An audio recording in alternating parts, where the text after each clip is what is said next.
Hi guys, this is Jeremy Net here out at Permanent Acres. I figured I'd just give you guys an update on what's going on around here. So, I've been putting down wood chips like crazy, mulching, and just about got one of the piles eliminated, but they dropped off another pile in front of it. I didn't know they were going to do it there, but it'll help out with everything. And then I also got in a new run here of elderberries. I'm gonna see how well they do in the soil.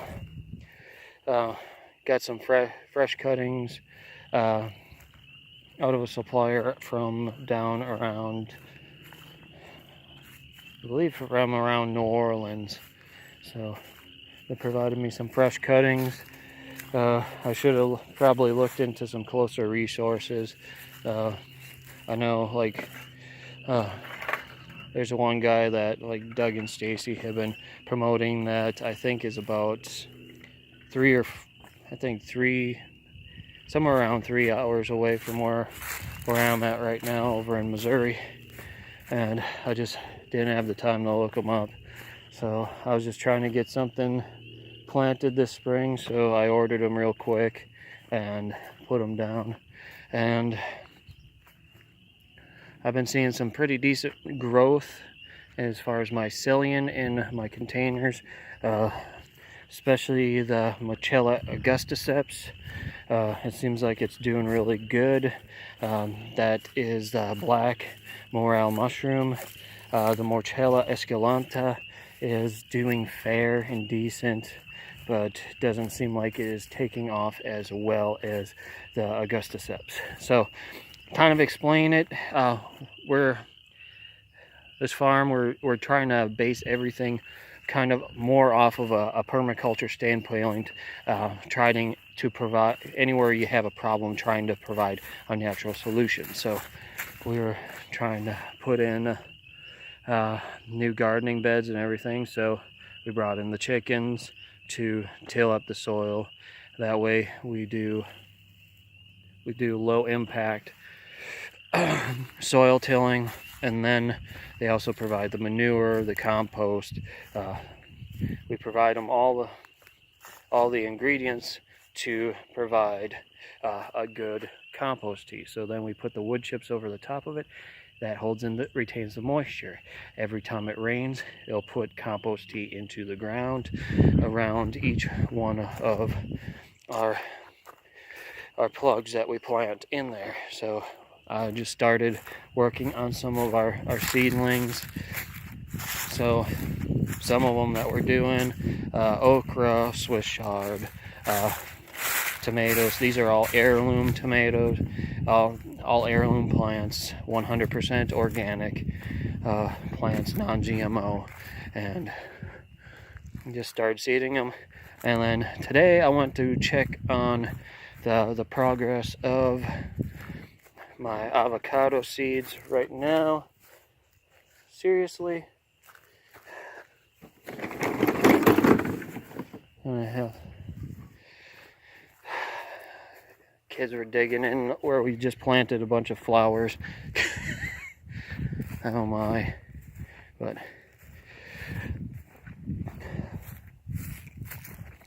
just started seeding a bunch of avocados, and I have 2 shoots coming out right now.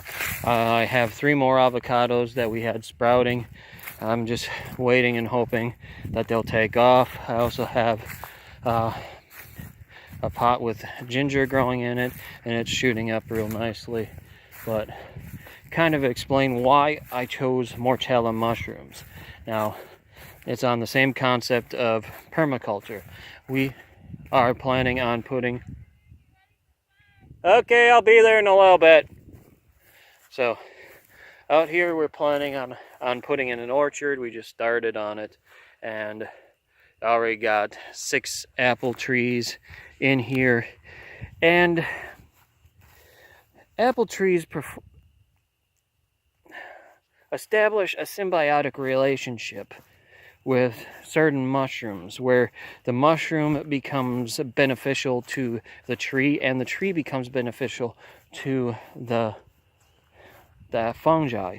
So one of those particular fungi or funguses, however you want to word it, that forms a symbiotic relationship with apple trees specifically is morel mushrooms. There's plenty of other mushrooms that form symbiotic relationships with apple trees, but the point behind this is we want to strategically establish a symbiotic relationship between a fungus, because you're going to get mycelium growth all throughout here. There's going to be a fungus that will establish a symbiotic relationship or a parasitic relationship with the trees. The whole point behind this is we want to strategically set up the right relationships. So out here we got apple trees. What mushroom, what fungi specifically benefits the apple tree, and the apple tree benefits the fungi? Morels. And guess what? You can eat apples. And you can eat morel mushrooms. Apples are delicious, and so are morel mushrooms. So we're strategically trying to establish a relationship between two plants that form a symbiotic relationship with each other and are fully beneficial to each other. That is finding a solution, finding plants that benefit each other. So you can put in like black locust. You can plant black locust trees in here as a nitrogen fixer. You can add in all kinds of different beneficial plants that help each other out. Nitrogen fixtures, anything like that. That way, when you go to trim them, when you go to trim a black locust tree, trim it down, that it actually puts nitrogen into the ground and is beneficial to the plants around it. That is kind of explaining the concept behind it. I'm not trying to really do any of this as a kind of a shot in the dark. It's just getting back into it. We're starting out kind of small and building our way up, but I kind of wanted to explain the method behind the madness.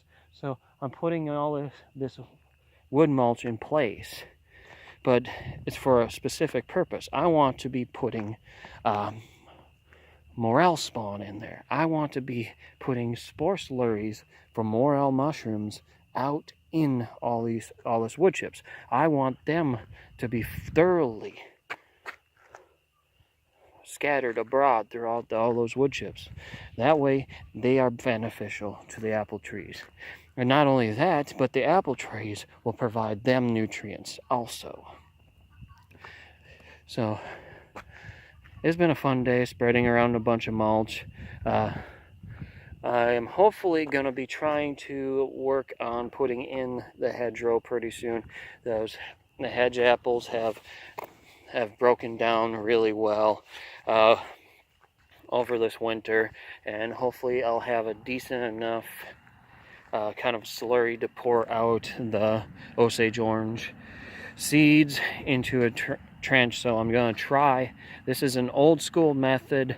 If I believe it was originally planned in the old days, back in the colonial days, George Washington, Thomas Jefferson, a bunch of these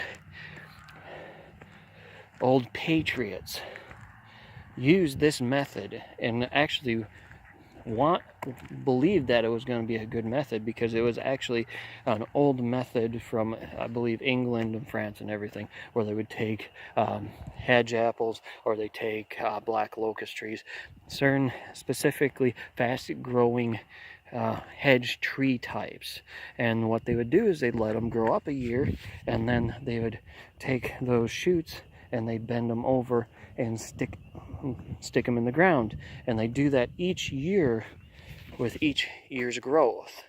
And what this does is builds up a fence, a growing fence. And then once it becomes thick enough, you basically start trimming it off at height. Now this also can become fodder for your animals. It also provides a wind block.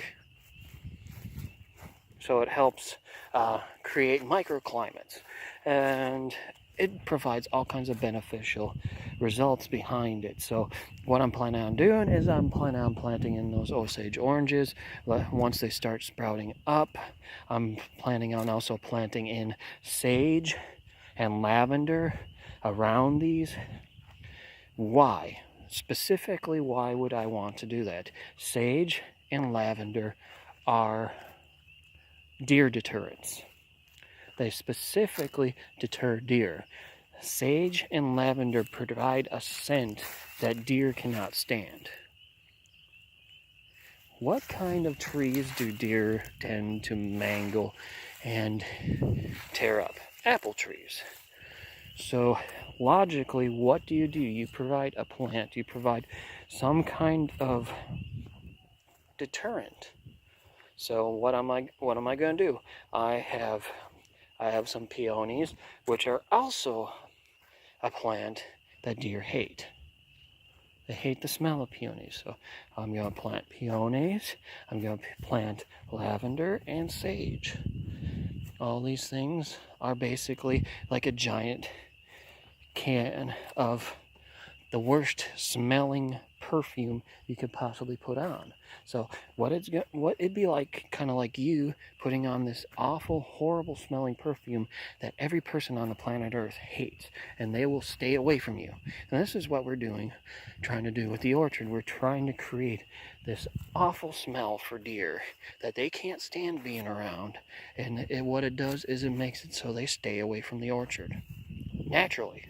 We don't have to put up any border fences that they're going to jump over. What this specifically does is provide a scent that they absolutely abhor. So kind of give you an idea of some of the thought processes behind what we're doing right now. About a week out, by next week Friday or so, we should be getting our black Jersey Giant cockerels in. And then we'll have those for about a month, a little over a month, before we get the rest of our Jersey Giant chicks in. And also our tufted Romans are also coming in. Should be the first week of April. We should be getting all of those in. So fun times. Oh yeah, and we are planning on doing kind of a little bit of a travel blog, and down towards the end of March we'll be doing a small travel blog. Other than that, we'll see how that goes. I better get moving. I gotta shave, I gotta get changed and everything, and I'll see you later. Later.